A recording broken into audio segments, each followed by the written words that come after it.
nggak laku. Manajer dan marketingnya itu yang goblok. Siapa dua orang itu? Kita. Jawabnya atau tidak? Kita yang goblok. Sampai Injil nggak bisa dipasarkan dan orang menolak. Narkoba itu nggak pakai iklan. Loh, betul nggak? Narkoba itu nggak punya kantor, nggak ada direktur, nggak ada manajer. Itu cara saya berpikir. Maka itu kenapa banyak pendeta nggak bisa berpikir seperti ini. Maka itu Pak Samuel jangan full time, tetaplah jadi pengusaha. Karena kalau pendeta punya jiwa pengusaha, Injil itu laku banyak, saudara. Tapi kalau pengusaha yang mental pendeta itu yang beda. Kenapa? Karena gereja dibisniskan nanti itu. Ayo kita mikirin. Saya pernah merenungkan ini, coba saudara jawab baik-baik. Untuk menyebarkan dosa ke seluruh dunia, setan itu punya sekolah dosa atau tidak? Jawab cepat, ini pertanyaan. Maka itu banyaklah merenung. Saya tuh suka merenung. Maka itu kalau saudara dengar saya ngajar, kenapa banyak hal-hal yang simpel-simpel itu muncul, yang orang lain nggak mikir, kenapa saya bisa mikir? Karena saya tuh biar aja merenung, saudara. Gimana Injilnya, gimana Tuhan ini, gimana dunia ini. Bayangkan, mandi aja saya merenung. Begitu muncul pikiran-pikiran itu. Injil yang diperintahkan Yesus, beritakan itu ke seluruh dunia. Dan gereja kak sekolah Injil. Mahal lagi bayar sekolah itu mahal, saudara. Yang nggak punya sekolah, yaitu dosa. Setan nggak pernah buka sekolah dosa. Dosa bisa laku ke seluruh dunia, laris lagi. Tapi gereja punya sekolah Injil sudah 2000 tahun. Setengah dari dunia belum Injil. Yang salah ini siapa? Saudara baca berita 10 hari yang lalu, penduduk dunia akan menjadi 7 miliar di tahun 2011. Saya ngeri. Maka tahun 2011 jumlah penduduk Indonesia sudah di atas angka 270 juta. Untuk menyelesaikan Yohanes 3:16, supaya semua orang kenal kasih Bapa yang memberikan Yesus. Ngerti nggak pikiran ini, saudara? Kenapa gereja terus buka sekolah Alkitab padahal nggak laku-laku Injil ini? Harusnya ditutup itu sekolah Alkitab. Cari cara lain. Katakan amin, gak usah takut. Sudah jelas salah kok dipakai terus.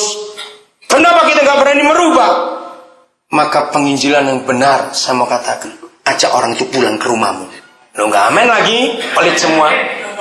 Betul? Penginjilan yang benar, ajak orang-orang itu pulang ke rumahmu. 3 tahun yang lalu, saudara. Sekarang anak ini sudah masuk SMA kelas 1. Saya bersyukur. Hari itu saya turun dari Nabire ke Surabaya karena besok akan ada pelayanan ke Solo. Jadi saya turun ke Surabaya. Airport tempat saya tinggal, saya tiba-tiba ingat saya naik taksi itu. Sabun mandi saya habis.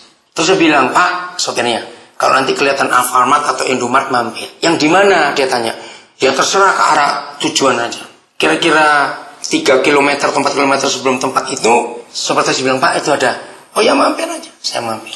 Soalnya begitu mampir, saya ketemu orang namanya Ferry. Koden, dia manggil saya Koden. Sudah lama saya cari-cari ini. Terus saya guyon, kamu cari Surabaya, saya tinggal di Papua, saya bilang begitu. Dengan orang sudah kenal banyak kepada saya. Mau anak enggak? Oh mau. Kamu dapat dari mana? Di jalan 3 hari yang lalu. Di jalan. Salah di mana? Ada di rumah. Oke. Habis itu kamu ikut. Jadi dia belanja di Alfamart itu. Dia jalan kaki dari rumahnya. Saya ajak dia naik taksi itu. Sampai rumah saya kelihatan seorang anak. Masih SMP kelas 1. Namamu siapa? Dia sebut, mamamu di mana? Hilang om. Loh, kok hilang? Papamu mati. Dia bilang. Jawabnya enteng sekali. Aduh, ini anak bagaimana? Oke. Nah, terus kamu tuh dari mana? Dia bilang, saya dari panti asuhan A. Mami Esther.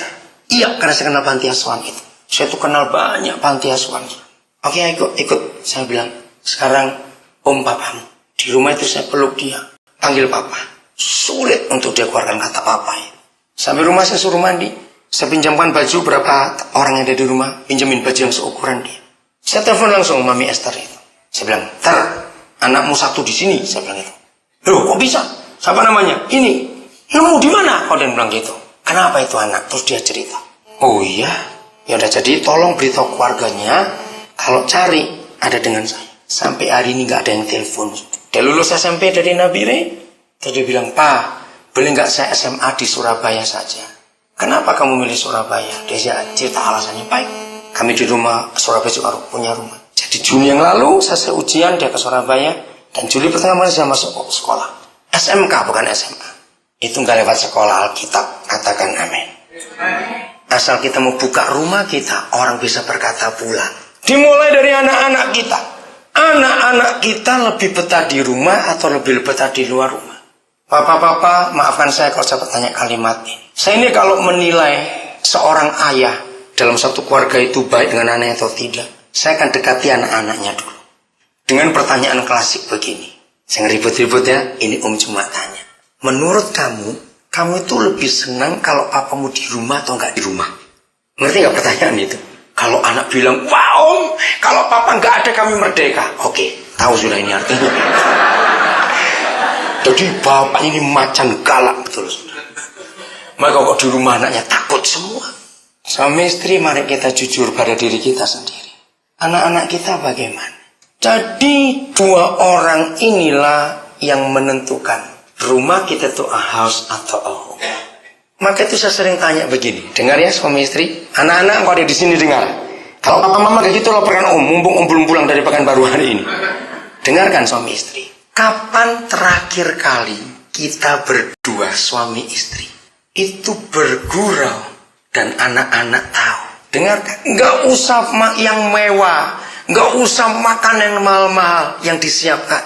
Anak-anak itu bahagia kalau lihat papa mamanya sering bergurau di rumah. Kapan terakhir kali kita berdua kejar-kejaran di rumah? Tapi bukan bawa golok, ya enggak. Kejar-kejaran. Terus anak-anak lihat, ih mama papa lucu gitu. Itu anak-anak senang sekali. Kenapa kita nggak bisa ciptakan suasana rumah seperti itu? Kenapa kalau anak-anak pulang mereka bingung? Lihat dua orang ini kayak orang asing. Tetangga pun berkata, duh, tetangga sebelah itu yang orang kesentuh rumahnya aman, teduh. Tapi anak-anak merasa nggak teduh karena dua orang ini ngomongnya pendek-pendek. Mungkin, iya, tidak. Ini kan celaka sekali kalau rumah tangga seperti itu. Jangan bilang aman. Anak-anak bingung. Ini satpam atau siapa di rumah ini? Penderitaan anak-anak luar biasa. Saya kejar lagi soal anak-anak. Siapa ingat, waktu anak-anak masih kecil, mereka itu paling suka di mana kami buat. Anak-anak itu paling suka ramai, bisa lompat-lompat, bisa bulat, bisa melempar-lemparan ramai. Di mana kita? Ranjang, tempat tidur papa mama. Nah, itu pun jadi pewayuan buat saya. Ada apa tempat tidurnya papa mama? Biasanya yang teriak-teriak itu mamanya. Hei, jangan dilompat-lompat, mama baru ganti spray. Itu mamanya cerewetnya begitu. Hei mama bertobat yang seperti ini. Ada rahasia. Ini pun ada ayatnya. Bayangkan. Saudara lihat. Begitu kita dua ada apa-apa. Nggak usah teriak-teriak, nggak usah ribut. Jengkel saja, malas ngomong. Percayalah. Tempat tidur itu langsung sepi. Anak-anak itu merasa ada nggak beres ini. Dan mereka jadi takut naik ke situ. Jawab iya atau tidak. Buat anak-anak. Ayo kita buka Ibrani 13 ayat 4. Bayangkan tempat tidur jadi diurus oleh Papa di surga. Tuhan model mana yang seperti Papa kita? Nggak ada. Maka itu ingat, Allah itu bukan Tuhan kita. Dia Tuhannya orang Muslim. Kembalikan. Kalau Yahweh itu Tuhan kita, saudara. Yang firmannya beda dengan firman Allah. Satu-satunya Tuhan yang mengurus tempat tidur manusia hanya Yahweh Bapa kita di surga. Katakan amin. Ayo kita baca sama-sama. 1, 2, 3. Hendaklah kamu semua penuh hormat terhadap perkawinan, dan jangan ada orang yang mencemarkan tempat tidur. Sebab orang apa? Sundal dan siapa? Pezina akan diapakan? Dihakimi Tuhan. Bulan Juli tahun 87 saya dapat rahasia ini. Saya kaget. Ada apa di tempat tidur? Sampai surga harus ikut campur. Kotornya tempat tidur kita suami istri bukan karena spray 3 bulan gak dicuci. Najisnya dan kotornya tempat tidur kita ketika ada persundalan perjinan di situ. Ayo kita gunakan kebenaran perjanjian lama. Di setiap tempat, sekotor apapun tempat itu. Tapi begitu Papa hadir, dia pasti ngomong, tempat ini kudus. Masih ingat? Lepasan sepatumu. Nah, kalau begitu, ketika Papa berpesan, hei suami istri, semua orang harus menghormati pernikahan dengan penuh, nggak cuma asal hormat. Dan tempat tidur itu satu-satunya tanda kita hidup kudus atau tidak. Maka kalau Papa pesan kepada kita supaya tempat tidur pernikahan kita dikudusan, jangan dikotori, berarti dia ngapain di situ? Dia hadir.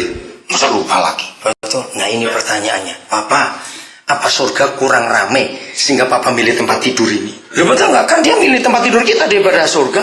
Woi, hebat sekali. Nah di situ anak-anak tahu hari ini ada surga atau ada neraka di rumah ini. Tempat tidur itu tandanya. Kalau kita berdua nggak beres seperti neraka di situ, anak-anak nggak berani naik. Dalam Efesus pasal 4 ada firman yang aneh. Coba kita lihat dulu ayat yang ke-26-nya. Efesus pasal 4. Aneh firman itu. Ya, kita boleh marah. Diizinkan marah, enak sekali bukan? Tapi jangan berbuat dosa. Marah model apa yang nggak berdosa itu? Ternyata ada kriteria di surga. Marah tidak berdosa, itu marah kalau jamnya tepat. Matahari terbenam, terus beres. Hebat sekali Papa ini. Nah, gara-gara Ibrani 13 ayat 4, saya ketemu rahasia. Ini untuk suami istri. Agak lama dikit gak apa-apa ya? Atau minggu juga, atau puasa gak bisa kemana-mana. Oke, ini karena saya kok harus selesaikan ini. Oke, mengapa Tuhan mengizinkan orang marah dan tidak dianggap dosa? Kalau sore matahari terbenam, terus beres. Ternyata ini untuk suami istri. Kenapa suami istri? Dari mana kita tahu? Nanti dua berikut kita akan lihat. Karena kalau matahari sudah mulai terbenam, berarti orang sudah mulai siap naik ke tempat tidur, bukan? Nah, maksud Papa, kalau kita suami istri mau naik ke tempat tidur untuk tidur malam itu, lalu kita masih nggak beres, tempat tidur kita jadi cemar. Mari kita lihat fakta. Yang sudah menikah akan tahu. Kalian belum menikah, mikir saja.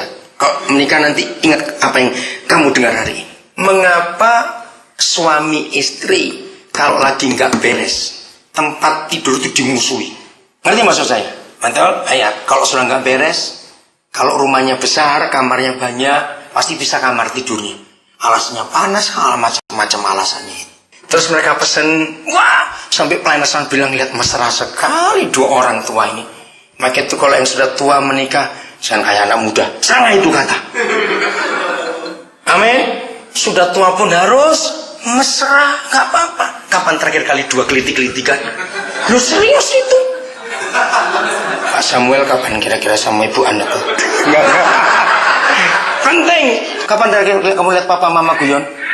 Enak. Harus itu. Enggak usah jawab, saya cuma tanya aja. Harus, saudara. Karena itu yang menjadi obat buat anak-anak kita. Jadi ini pelayanan restoran tuh sampai tarian-tarianan mesra sekali. Milih menu pun deket-deketan yang mana. Lalu si opa bilang, milih oma keluarkan dulu. Dipikir mau makan berdua atau bagaimana? Ya udah diturun. Udah. Sambil ngomongnya nggak jelas gitu. Oke. Lalu setelah oma mau selesai dipanggil pelayan, mau jelas ngomongnya. Keluarkan punya saya. Nah akhirnya pelayan itu tanya, kenapa opa kok mesti beda-beda? Gigi baru cuma satu. Ngerti nggak ilustrasi itu? Iya, gigi palsunya cuma sepasang. Jadi kalau masa saya makan baru opa pakai gigi palsu. Saya baca itu tertawa, tapi itu kebenaran kok dipakai, saudara. Amin. Ayo yang sudah tua-tua rukun seperti itu. Amin. Supaya anak-anak kita belajar. Lagi sekali, rumah kita house atau home. Ingat itu. Mari kita